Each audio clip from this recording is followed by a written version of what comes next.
Arrête tout ce que tu fais et prends quelques secondes pour réfléchir. Donald Trump a annoncé une trêve. Une promesse de paix.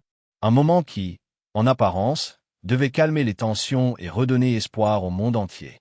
Pourtant, pendant que ces mots étaient prononcés, une autre réalité se dessinait déjà sur le terrain. Les bombes continuaient de tomber. Israël poursuivait ses frappes. Et l'Iran, de son côté, menaçait de riposter. Alors une question s'impose immédiatement. Si la paix a été annoncée, pourquoi la guerre continue-t-elle? C'est précisément ce que nous allons comprendre aujourd'hui. Une réalité complexe, rarement expliquée dans sa globalité, et qui pourrait bien changer complètement ta perception de ce conflit. Pour bien saisir ce qui se passe, il faut revenir au point de départ. Tout commence à la fin du mois de février 2026. À ce moment-là, les États-Unis, sous l'impulsion de Donald Trump, en coordination avec Israël, lancent une offensive majeure contre l'Iran. Officiellement, l'objectif est clair, stopper le programme nucléaire iranien, affaiblir le régime en place et rééquilibrer les rapports de force dans la région. Cependant, la réaction de l'Iran ne se fait pas attendre. Très rapidement, des missiles et des drones sont lancés en direction d'Israël et de ses alliés. Ce qui devait être une opération rapide se transforme alors en une escalade brutale. Et c'est à partir de là que la situation commence réellement à se compliquer. Le conflit dépasse rapidement les frontières initiales.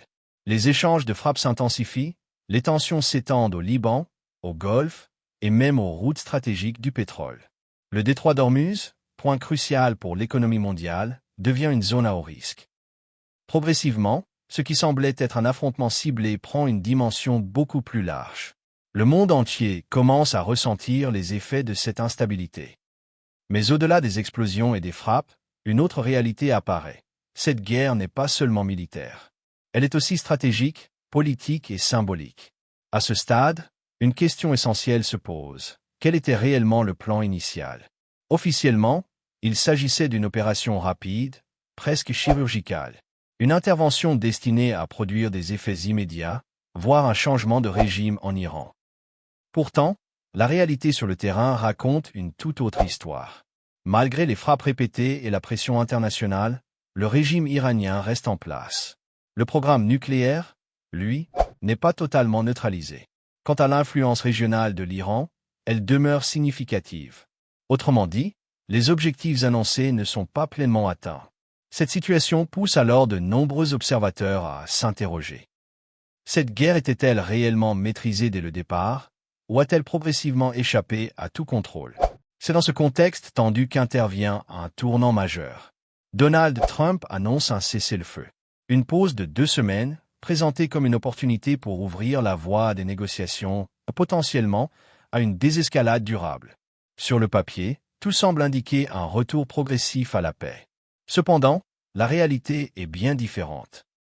Car malgré cette annonce, les frappes ne cessent pas totalement. Israël continue certaines opérations militaires, notamment dans des zones considérées comme stratégiques. Parallèlement, les tensions restent vives et les pertes humaines continuent de s'accumuler. Pourquoi une telle contradiction? La réponse est simple, mais troublante. Ce cessez-le-feu n'est pas absolu. Il est partiel, limité et interprété différemment par chaque acteur impliqué. Ainsi, chacun applique ses propres règles. Et c'est précisément ce qui donne l'impression d'une paix, alors que la guerre continue en réalité. Plus on avance, plus la situation révèle une complexité encore plus profonde. D'un côté, le discours officiel met en avant la volonté de paix, de négociation et de stabilisation. De l'autre, les actions sur le terrain racontent une toute autre histoire. Les opérations militaires persistent, les objectifs ne sont pas atteints et les tensions restent élevées.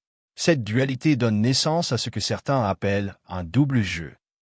Une situation dans laquelle la communication politique et la réalité militaire évoluent dans 2 directions différentes.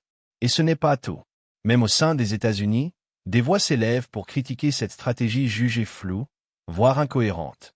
On se retrouve alors face à une guerre sans issue clairement définie. Une guerre où chaque camp affirme avancer, sans qu'aucun résultat décisif ne soit réellement visible. Face à une telle complexité, une autre question devient inévitable. Pourquoi cette réalité est-elle si peu expliquée? La réponse tient en plusieurs points.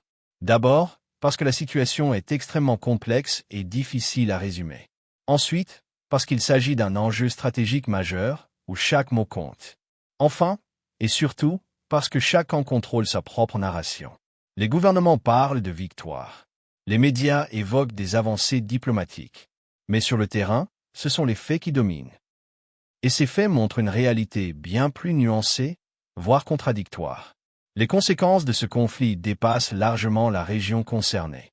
Elles affectent le prix du pétrole, influencent les marchés internationaux et fragilisent l'équilibre géopolitique mondial.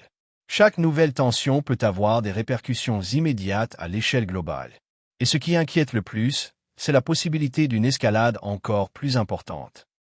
Car dans ce type de situation, il suffit parfois d'un seul événement pour faire basculer l'ensemble dans un conflit beaucoup plus vaste. En définitive, il est essentiel de retenir une chose. Cette guerre n'est ni simple, ni clairement définie. La paix annoncée n'est pas totale, et les tensions restent bien présentes. Plus encore, le conflit semble entrer dans une zone particulièrement dangereuse, où la frontière entre guerre et paix devient de plus en plus floue. Autrement dit, la situation est loin d'être terminée. Si tu veux vraiment comprendre les enjeux du monde actuel, il est important de regarder au-delà des apparences. Alors dis-moi en commentaire, penses-tu que cette guerre peut réellement s'arrêter, ou sommes-nous face à un conflit qui risque de durer encore longtemps?